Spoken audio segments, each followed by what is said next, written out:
Good morning, everyone. This is Dan, and this is the Napkin Academy. Last week, you might remember, we talked about 4 tactics for how to be vivid. Today, we're going to talk about 4 big strategies, big life-changing ways that we can be truly vivid. The real simple idea I want to share with you this morning is we really can use vivid thinking, certainly to change our work and to help to actually change our entire world. 4 strategies I want to share with you today, 4 big picture ways to be able to really think about how we approach business and life from a more vivid perspective. Thought being, we've spent these last many lessons moving out of a noisy land of blah, blah, blah into a quiet place where we could think about our ideas. And then last week, as we talked about the tactics, I gave you 4 ways that I think we can be very specific about moving back into the world, making sure that our messages are really resonating even in this noisy place. What I really want to talk about today, though, is slightly different. I don't want to talk about how we can be vivid, say, tomorrow. I want to talk about how we can really be vivid as we look out into our own future and think about, whatever problems we might face, whatever issues we might face, whatever kinds of challenges that might be in front of us. Even as we just go about thinking about our daily life, I really want to provide some ideas about how being vivid can help us do all of these things. There's going to be 4 of these strategies. The first one is, let's go ahead and just be double-minded. And what I mean by that is, let's go ahead and continue to be as linear and as verbal as we've been trained to be. That's great. But let's go ahead and become more visual, more vivid, more conceptual as well. And let's recognize that our brain is capable of doing both these tasks. And our brain is really only happy when, in fact, it is doing both of those. And I think that the best person we can look at in this case would be Albert Einstein, who, as we've talked about before, when he was a kid, didn't talk. His nanny had a word for Albert. She called him stupid. Well, later on in life, of course, Albert Einstein turned out to be probably one of the smartest people who's lived. And he'd said this: I rarely think in words at all. My visual images have to be translated laboriously into conventional verbal and mathematical terms. Because what was happening is the concepts that Einstein was thinking about were coming to him as visuals. They were coming to him as pictures. How does the universe work? And then, of course, he had to figure out a way to describe them in words, because that was the way we'd been told that we needed to think. Being double-minded, Leonardo da Vinci, capable of writing, capable of drawing. Charles Darwin, capable of writing and thinking in fantastic ways, and also capable of using drawings to help clarify his ideas. Alexander Graham Bell, let's draw things out as well as just write about them. Thomas Edison, let's draw things out as well as just write about them.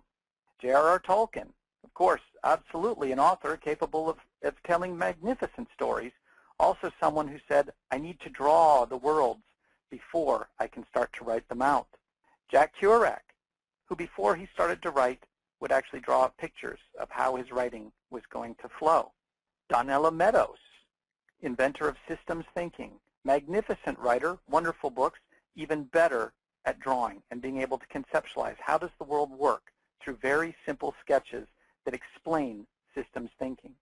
J.K. Rowling, obviously, author of all of the Harry Potter books, clearly extraordinarily successful being able to write, but also someone who, it turns out, secretly did a tremendous amount of drawing and mapping out, not only of her plots, but also mapping out of the cities in which her stories were going to take place. And so the idea is we can be inspired by people who really are double-minded, people who recognize that it's not just our ability to talk that defines our intelligence, but it's our ability to talk and our ability to see things visually.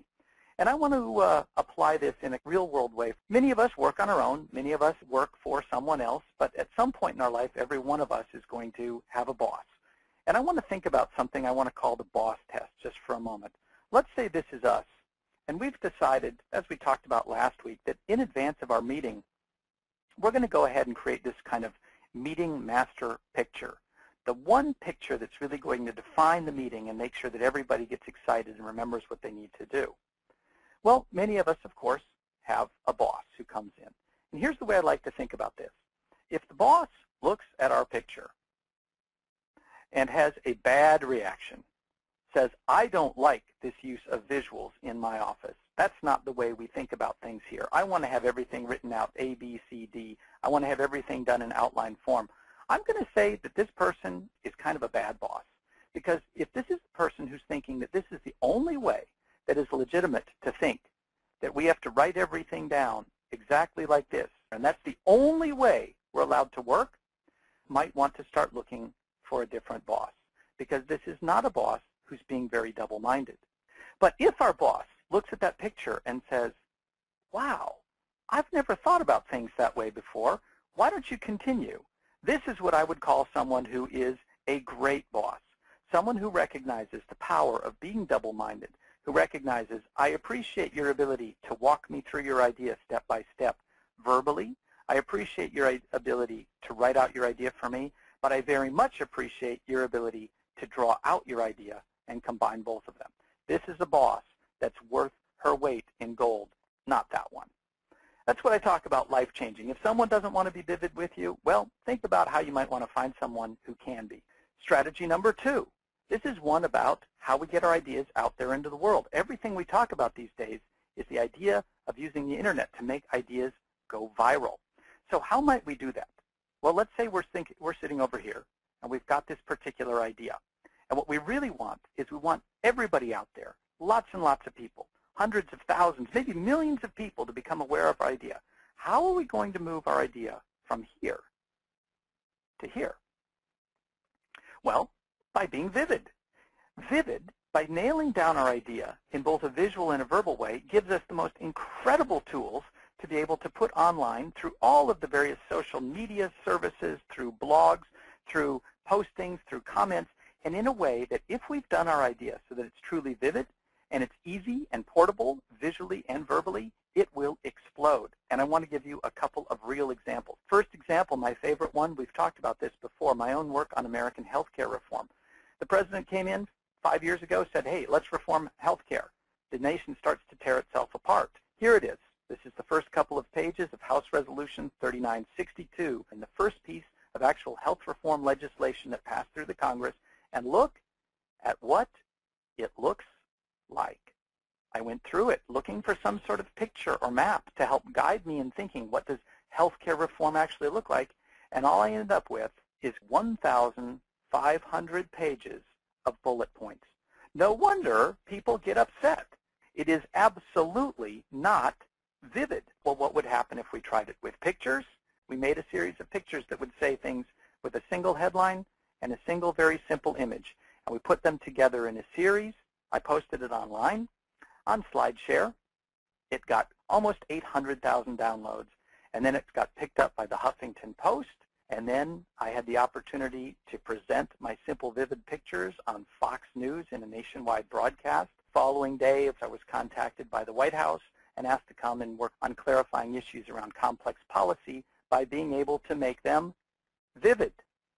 And so when I say vivid is the beginning of viral, look what happened. Another couple of examples. Here is the story, a little video clip. It lasts about 6 minutes, very vivid. It's a set of moving charts that talk about wealth inequity in the United States. And wow, 6.5 million views. Who is ever interested in looking at a 6-minute video about wealth inequality? Well, if you make it vivid, you got 6.5 million people who look at it. And now this clip has been featured on every major news network. Wow, talk about a vivid idea going viral. I think an even better example, of course you've all heard of the TED Talks, some of the best public speakers in the last 5-6 years going online and giving their talks. And one of the best ever, one of the most heavily watched, is from Sir Ken Robinson, who gave his magnificent talk about how schools and education is killing creativity. And look at this. Since the year of 2007, Sir Ken's video on education has received almost 5 million views, 4.8 million views. But that's not even the best part of the story, because you know what? The RSA, the Royal Society, decided to make a vivid version of Sir Ken's talk, now with someone drawing by hand as Sir Ken spoke. This one was only released 3 years ago in 2010, and look at how many people have seen this video. More than twice as many as saw the real video. So here's a lesson, isn't there?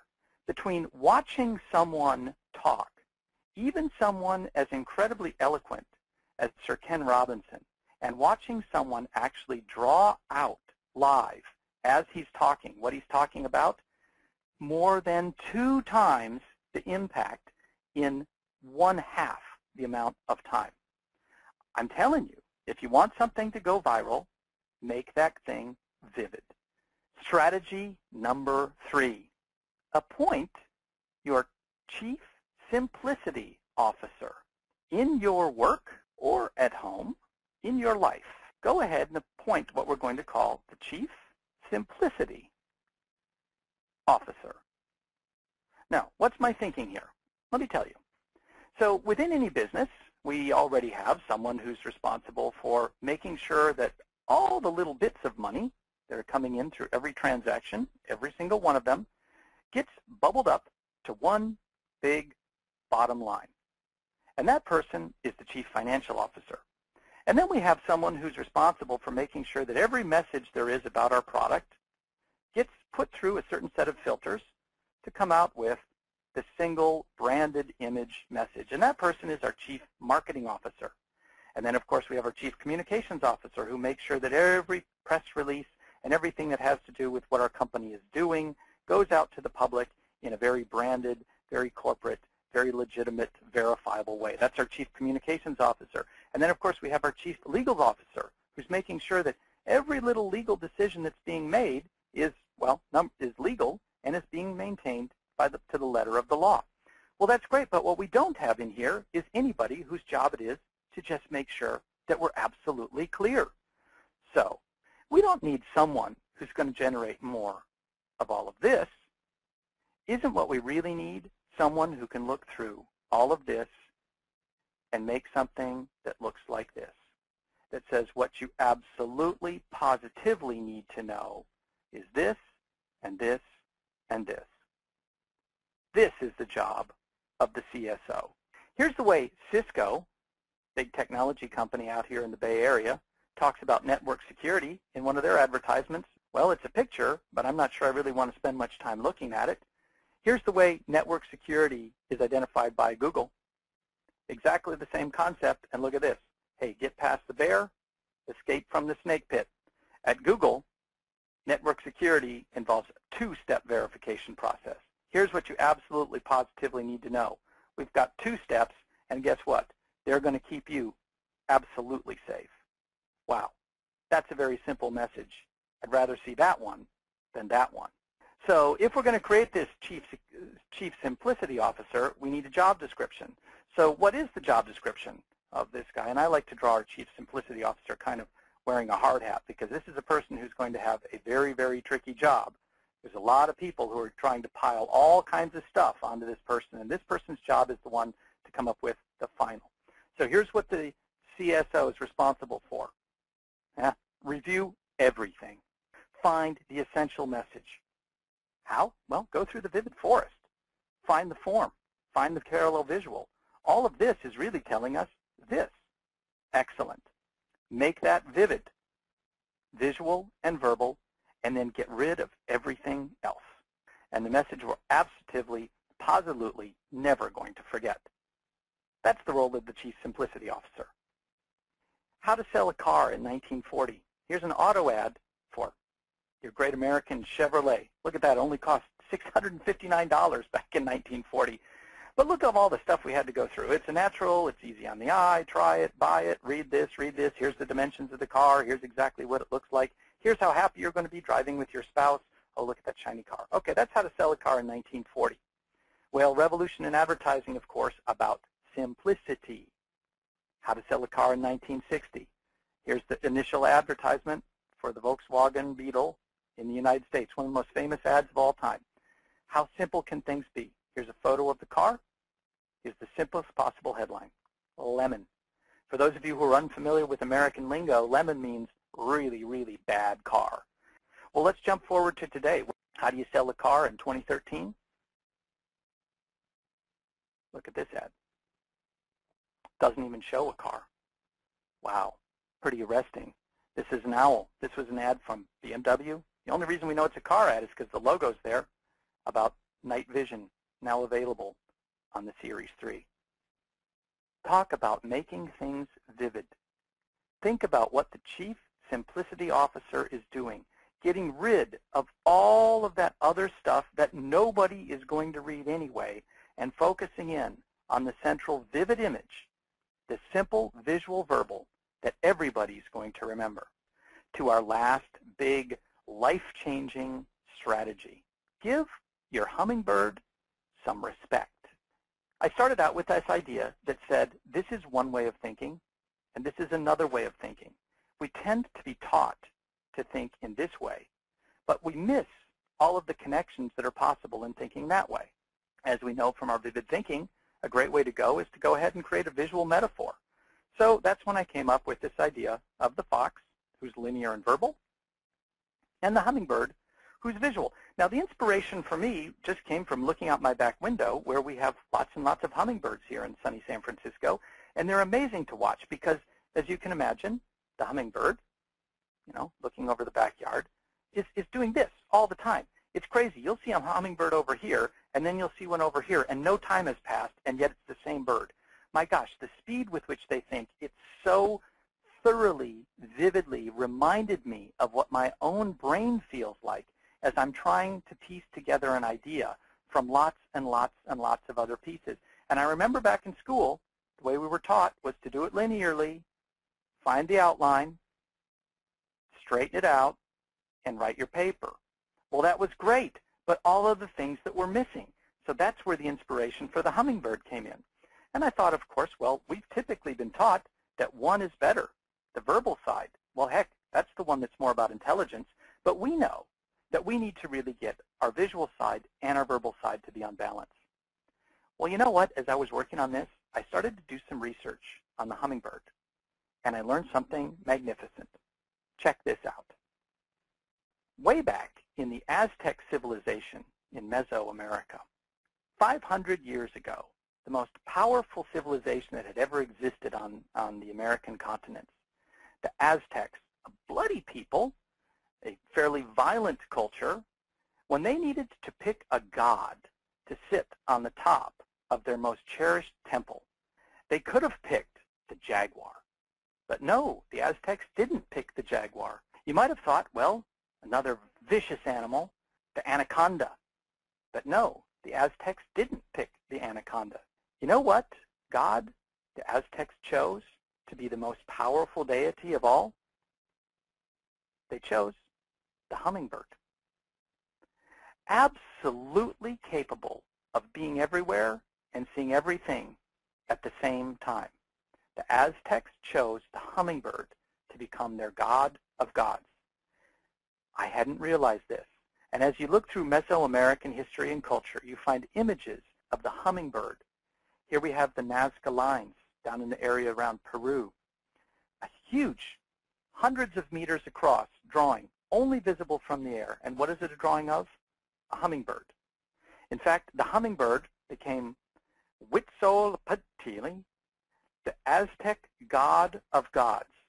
Of all the most frightening, powerful, charismatic deities, the hummingbird was the creature that was chosen, to the point where if you were Moctezuma, the chief of all the Aztecs, your headdress was made of the feathers of many birds, so when you wore it, you looked like the mythical hummingbird. And so the lesson I'd like to share there is, we may think that it's our verbal fox that's really, really running the show. But let's recognize what some other people in the past have recognized. The visual, the hummingbird, is a very, very, very powerful force to behold. And we better start to pay our visual side a little bit more respect, because we've forgotten about her and she's not going to be happy about it. And so those are our strategies for how to really be vivid, make vivid a part of our life. Quick summary, be double-minded. Let's go ahead and use our words. And of course, you know this, use our pictures too. And make it a fact of life that that's the way we're going to be. And let's go ahead and use those pictures to take our ideas and drive them to become viral. And then let's go ahead and take our vivid capability and empower someone to really be our Chief Simplicity Officer to make sure that everything that comes out of our business or our mouth or our own PowerPoints is as absolutely crystal clear as it can be. And then let's go ahead and remember, it's been known in the past, and it'll be known again, that the visual side of our mind is absolutely powerful. So that's what it means to be vivid. Let's check out a little bit of homework. Homework from last time. We were talking about the 4 tactics of how to be vivid, and the setup was, imagine putting our 4 tactics into work, that at your next meeting, we want to be very vivid about it. So I asked you to write down who will be at the meeting, write down your objective, and then draw the picture that would be the guiding picture throughout the meeting. And John, where are you in the list, John? Long list today. John, can you hear me okay? Good morning, Dan. Hey, John, how are you doing? Very well, thank you. Good morning, associates. Do you want to take us through your work? Yes, please. Okay, so I'll just go ahead and start, and I'll draw as you narrate. Technical language, it's a dual device system for secure financial transactions and data transmission, and I'll try and translate that Fox statement into a visual, into a Hummingbird visual. So just very quickly, there are 5 stakeholders at this meeting, and on the left-hand side, we're going to have a patent attorney. We're going to have the inventors of the patent. There were 4 patent inventors. We're going to have what's called... John, quickly, are you one of the inventors of the patent? Yes, I am. I'm one of the I'm called one of the co-inventors. Okay, so let's put that in here, co-inventor. Okay, go ahead. Thirdly, we're going to have an intellectual property licensing consultant. Fourthly, we're doing this to impress investors on the wonderful idea that we have that's worthy of financial support. And finally, there'll be a vivid model designer. I'm going to identify myself as the Chief Simplicity Officer for this little exercise. So those are all the stakeholders. Great. Then all I'm going to do here is to say the meeting objective, and I've identified in red so we don't have to read everything, but we have a device that prevents the use of lost and stolen devices. It prevents overheard voice transmissions. And thirdly, and importantly, it prevents the downloading of fraudulent applications to your phone or smart device. And finally, this solution is it's compliant. We call it the Spark security device, and it's compatible with what are called the bank industry ISO standards. So we're devising a solution or a patent that's written to what are called banking and financial standards. So we can move on.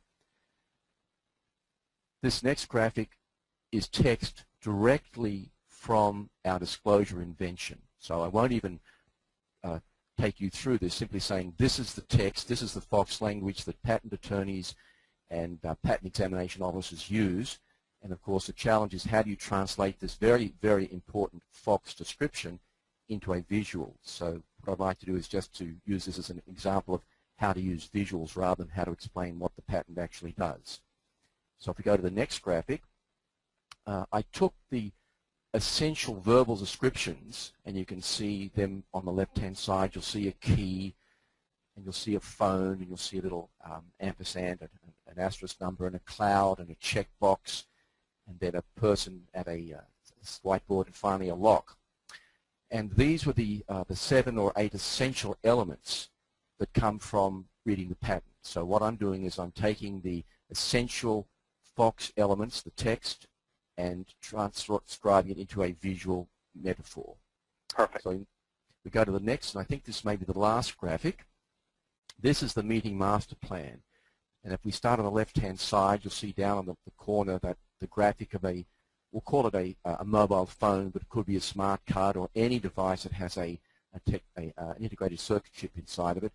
And then if you follow the numbers from 1 to 2, the second number is actually the patent invention itself. It's an integrated chip that we're going to put in a physical key, but it could be on a ring, it could be on a necklace or a bracelet. So this is simply a visual metaphor to call this the Spark key.